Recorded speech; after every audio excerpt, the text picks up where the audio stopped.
શ્રી પુરુષોત્તમ ભગવાનની જય. ઉમા માની વાર્તા. એકવાર શિવ પાર્વતી મૃત્યુલોક પર ફરવા નીકળ્યા. પવિત્ર પુરુષોત્તમ માસ ચાલતો હતો. ફરતા ફરતા શિવ પાર્વતી બાજરાના ખેતર પાસે આવ્યા. ત્યાં એક બાજરિયું પાર્વતીના પગના ઝાંઝરિયામાં ભરાયું. પાર્વતીએ બાજરિયું લીધું અને મસડી મસડીને દાણા ખાવા લાગ્યા. આ જોઈને શિવ બોલ્યા, હે સતી, પાકના ધણીને પૂછ્યા વગર ખાઈએ તો ચોરી કહેવાય.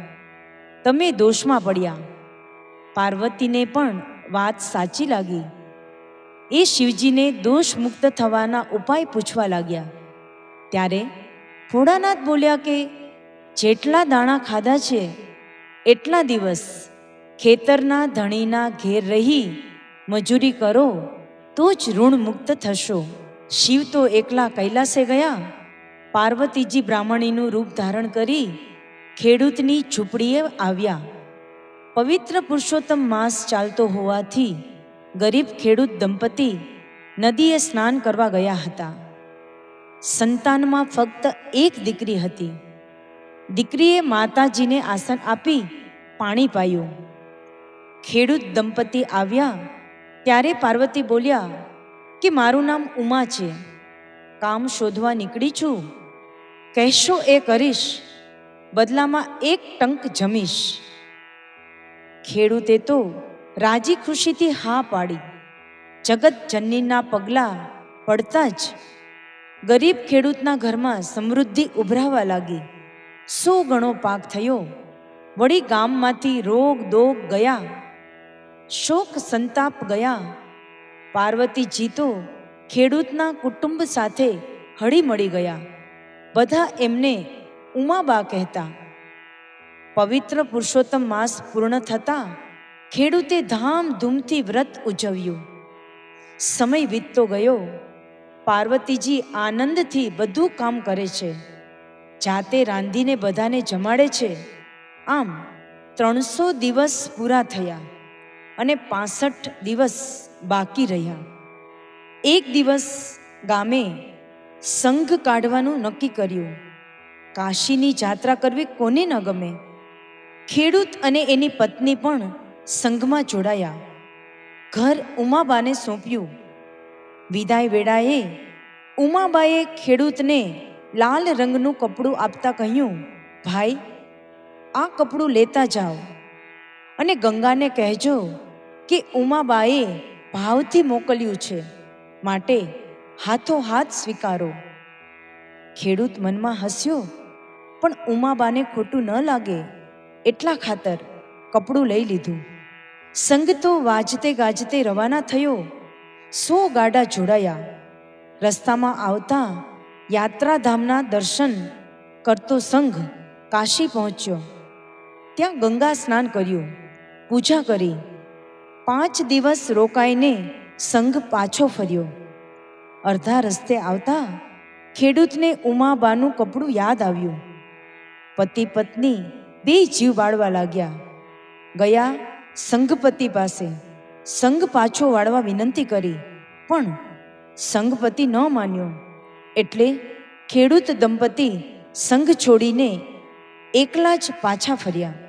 સવાર પડતા સંઘપતિએ સંઘને આગળ વધવા આદેશ આપ્યો, પણ બળદો ઊભા થતા નથી. બધાય માંદા થઈ ગયા. ડગલુંએ ચાલતા નથી. ના છૂટકે બળદો સાજા ન થાય ત્યાં સુધી ત્યાં જ પડાવ રાખ્યો. આ બાજુ પતિ પત્ની 5મા દિવસે કાશીમાં આવ્યા. ગંગામાં સ્નાન કરીને કહ્યું કે હે ગંગામાં, મારી બેન ઉમાએ ભાવથી આ કપડું મોકલાવ્યું છે, માટે હાથોહાથ સ્વીકારો. આમ કહીને જ્યાં કપડું તરતું મૂક્યું ત્યાં તો ચમત્કાર થયો. પાણીમાંથી 2 રૂપાળા હાથ બહાર આવ્યા. એ હાથમાં રત્ન જડિત કંકણ પહેરેલા છે. કપડું લઈને હાથ અદ્રશ્ય થઈ ગયા. ખેડૂત દંપતી તો ભાવ વિભોર થઈ ગયા અને ઉમાબાની ભક્તિના ગુણગાન ગાતા પાછા ફર્યા. 5મા દિવસે જંગલમાં આવ્યા. સંઘને ત્યાં જ પડેલો જોઈ નવાઈ લાગી. સંઘપતિએ બધી વાત કરી. ખેડૂતે બળદો પાસે જઈને હાથ ફેરવ્યો કે તરત બળદો ઊભા થઈ ગયા. આખો સંઘ ખેડૂત દંપતીની ભક્તિના વખાણ કરવા લાગ્યો. એમ કરતા સંઘ ગામને પાદર આવ્યો. ઢોલ વાજા વાગ્યા, મંગળ ગીત ગવાયા. ખેડૂતે સંઘ જમણ કર્યું. આમ કરતા 360 દિવસ વીતી ગયા. માત્ર 5 દિવસ રહ્યા. 5મા દિવસે ઉમાબા બોલ્યા કે આજે તો ભાઈને ભાત દેવા હું જઈશ. ઉમાબા ભાત લઈને ગયા તે ગયા. ખેડૂત તો સાંજ સુધી ભાતની રાહ જોતો રહ્યો. સાંજે ઘેર આવ્યો અને પત્નીને પૂછવા લાગ્યો કે આજે ભાત દેવા કેમ ન આવી? ત્યારે પત્નીએ જણાવ્યું કે ભાત દેવા તો ઉમાબા આવ્યા છે. ખેડૂત અને એની પત્ની તો ચિંતાતુર થઈ ગયા. ઘેર ઘેર પૂછ્યું, ખેતરવાડી જોયા, પણ ક્યાંય ઉમાબા ન મળ્યા. રાત્રે ખેડૂતની પત્નીએ થાળી પીરસી, પણ ખેડૂતે હઠ લીધી કે હવે તો ઉમાબા આવીને પીરસે તો જ જમવું છે. ખેડૂતે ઉપવાસ આદર્યા. એની પત્નીએ પણ અન્ન જળનો ત્યાગ કર્યો. 1, 2, 3 એમ કરતા 5 દિવસ વીતી ગયા. 6ઠ્ઠા દિવસે પાર્વતીજી બ્રાહ્મણી સ્વરૂપે પ્રગટ થયા.